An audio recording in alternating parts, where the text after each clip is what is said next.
You want to see?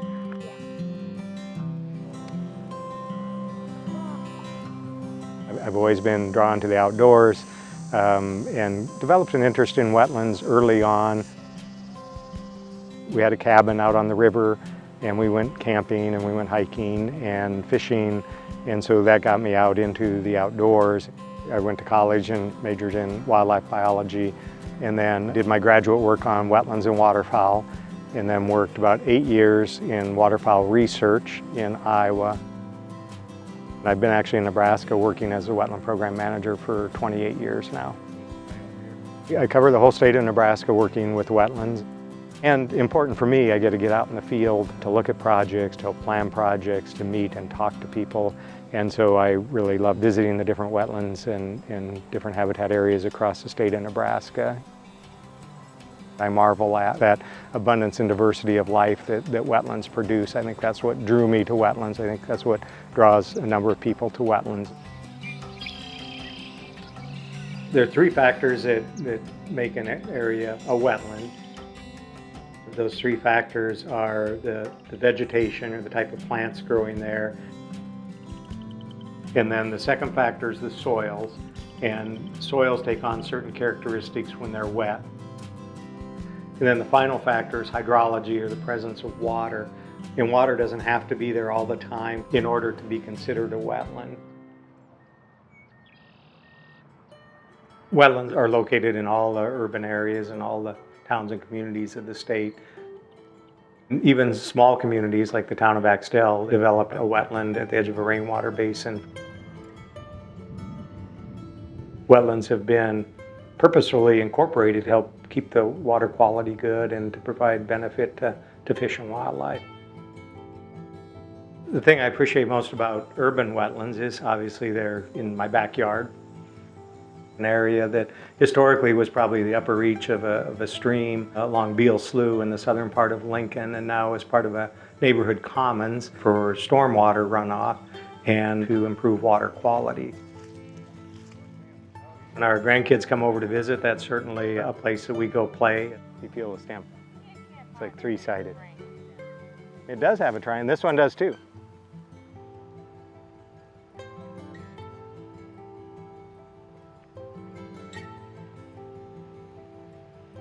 So having wetlands in an urban setting or in a community nearby in a park, it's important because they provide a lot of services or benefits to people. Things like helping with flood control and improving the quality of the water. But more importantly, they just provide some open green space.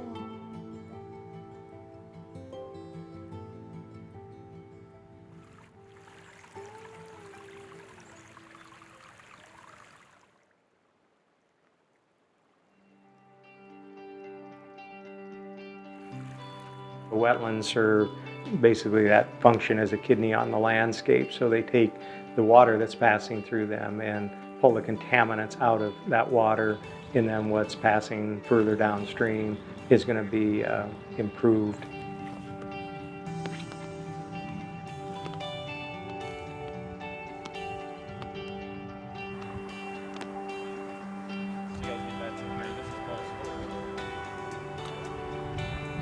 The two main nutrients that build up in a water body to cause eutrophic conditions are nitrogen and phosphorus. Eutrophication is the condition of excessive nutrients in a water body.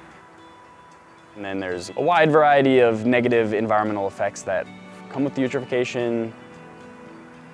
In urban settings, a lot of your nitrogen and phosphorus comes from either yard fertilizers or pet waste.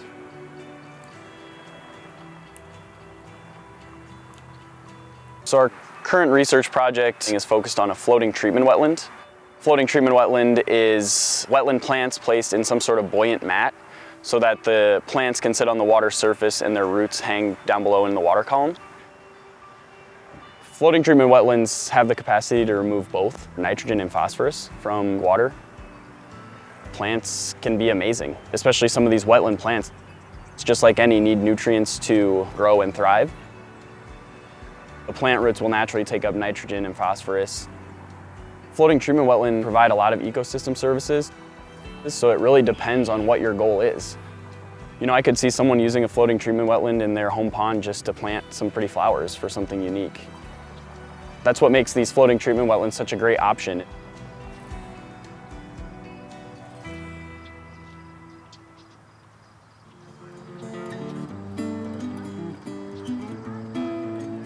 I'm a stormwater engineer. I'm the superintendent of stormwater. So I do engineering for the city. We do wetland projects, water quality projects, and major flood control projects. We'll build in these rain gardens. And a rain garden is really a small wetland. And we have probably 300 or 400 of these residential wetlands all around the city. What happens is all the stormwater, instead of going right to the stormwater inlet, goes to all these little rain gardens. And just the act of that water going through the soil helps treat it. In the long run, you're better off using a natural solution than you are a structural solution for something like that. And nature is always going to win. So your best bet is try to work with it as much as possible.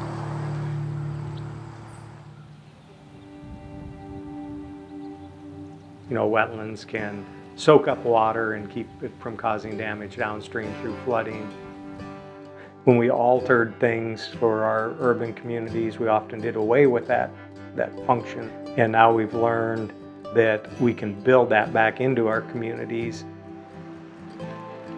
Where I work at the headquarters office at Nebraska Game and Parks a number of years ago, we created a wetland there on the property.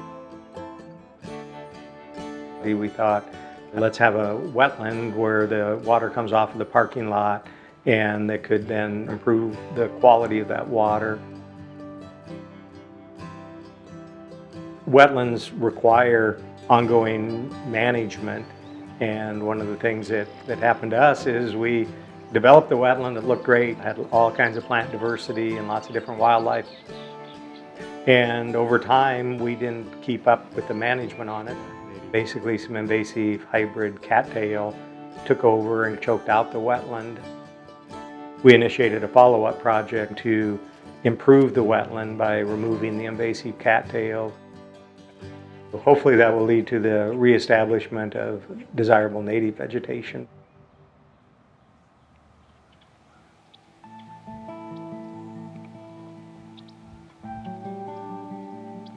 I grew up in Ohio, and we had a little creek out behind our house. Walking through Heron Haven, it just reminds me so much of that. I just fell in love with the place.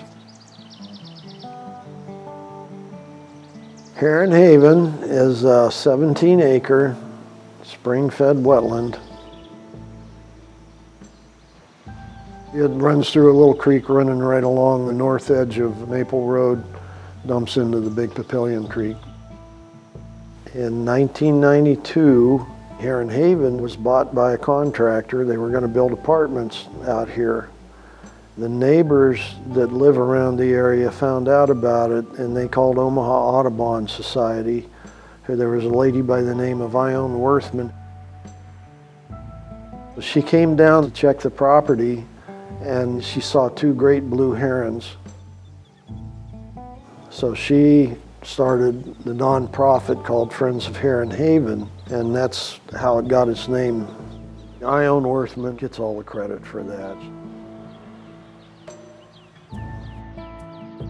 We've counted, 180 bird species out here.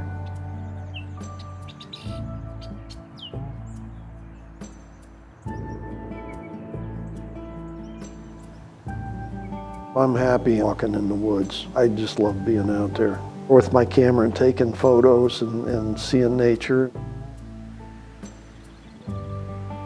You take a walk out there and you still hear the traffic on Maple Road, but after a little while you kind of just automatically block that off, and then you're looking at the plants and wildlife and watching the birds. It's just a really special place.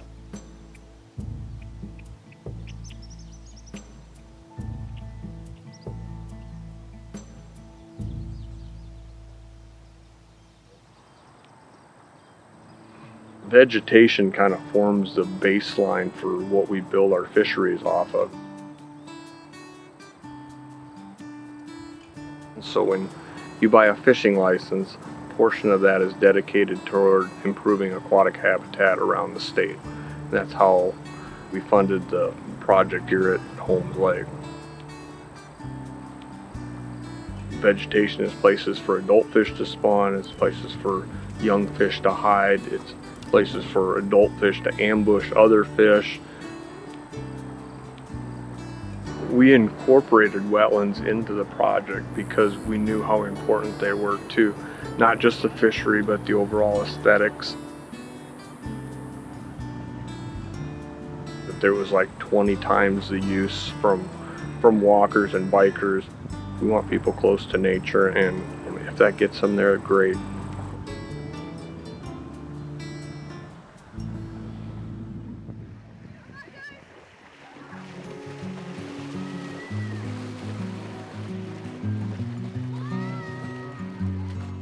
Education about wetlands is extremely important. A lot of people are probably more familiar with the Everglades or the Amazon or other places where there are important wetland areas and don't realize there's wetlands right here in Nebraska in their backyards. My name's Kelly Seacrest. I am a facilitator at a self-directed democratic school called Wild Learning. I'm Pete Stegan. I'm a facilitator at Wild Learning. We do a lot of stuff outside. Because of how Wild Learning's campus is laid out, because we have a pond, we've got food forest, garden, a big prairie. I think just being around it, kids are into it. Kids love playing, whether that's indoors or outdoors. And when you give them access to the outside, especially areas like a wetland, they take full advantage of that. When Pete first wanted to create a wetland, I was like, this seems like a lot of work. But it was almost that first day we put the liner in, I think it rained and water started to pool inside the pond. And then it felt like overnight, all of a sudden there was these dragonflies.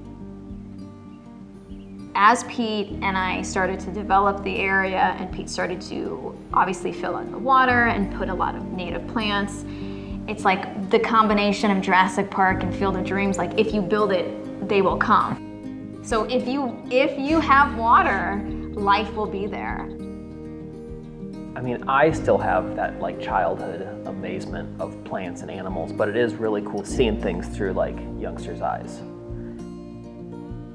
You know, the health of an ecosystem impacts people. Having a wetland in an urban area for people improves the health of any ecosystem you're in. I think one of the benefits of our school is that we're able to share this wetland and this pond area with young people and their families. For someone who's never seen an urban wetland, that's going to be an incredible new experience for them. My name is Grace Gard, and I'm an aquatic ecology education specialist. But really, I would tell people I'm an outdoor educator. I get to help kids have fun experiences in the outdoors. Going into teaching at Wild Learning, I also wanted to teach them obviously about wetlands.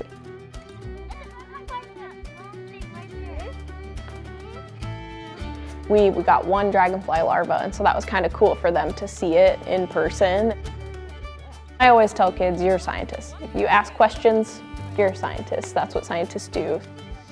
So Wild Learning is a really cool place where they get to do some intentional learning about wetlands, but there are a lot of other amazing opportunities to connect with wetlands.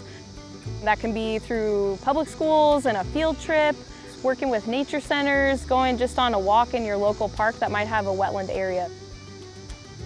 Being out here is pretty magical, honestly. Like, I grew up loving the outdoors, and I hope that I could help others eventually make that connection too, in whatever way that looks like for them.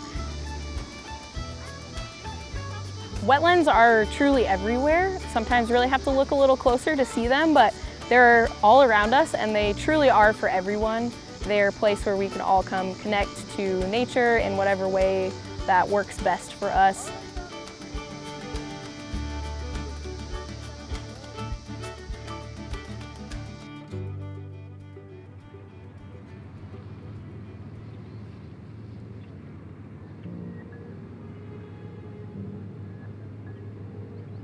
I like to take photographs. That's probably my favorite thing to do around these urban spaces. I'm Dakota Altman. I go to school at the University of Nebraska-Lincoln in the School of Natural Resources.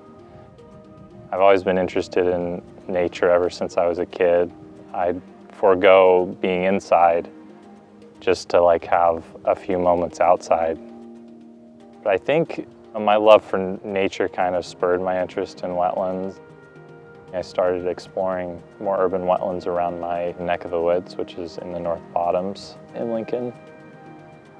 There's a place called Oak Lake. Oak Lake was a saline basin at one point.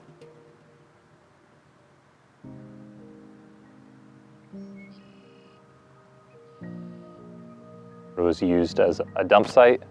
It has since been turned into a nice recreational area. I noticed that there were these shorebirds that were stopping over in waves. So when these mudflats were exposed, these birds just from the air saw this habitat and they came in and landed and sort of did their thing, even in the presence of humans.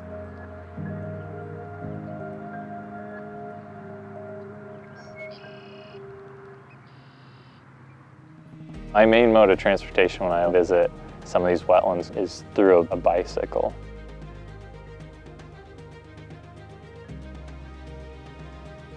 Antelope Valley used to be a free-flowing small stream that fed into Salt Creek. Now it's pretty much used for flood control. They have since turned it into this really nice trail system. I've seen a lot of people just use it to get exercise. I've seen people fish along the edge of the trail systems, sometimes with their kids, which is a cool learning experience. I love that as I explore them more and more, I notice intricacies with how they have been shaped over time, or the seasonal changes too.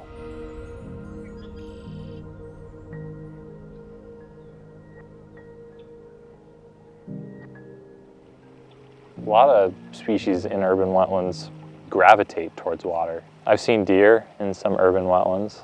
Geese are another big one. Canada geese get a bad rap, but I find them amusing and they're just neat to watch. Especially during the really cold months when waterways are frozen over. I've seen large gatherings of Canada geese just sitting there and taking the brunt of the negative 20-degree weather.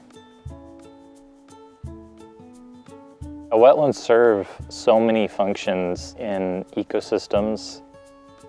They don't have to be services to humans in order to be important. They can just be important for the sake of them existing, being there on the landscape for wildlife and biodiversity.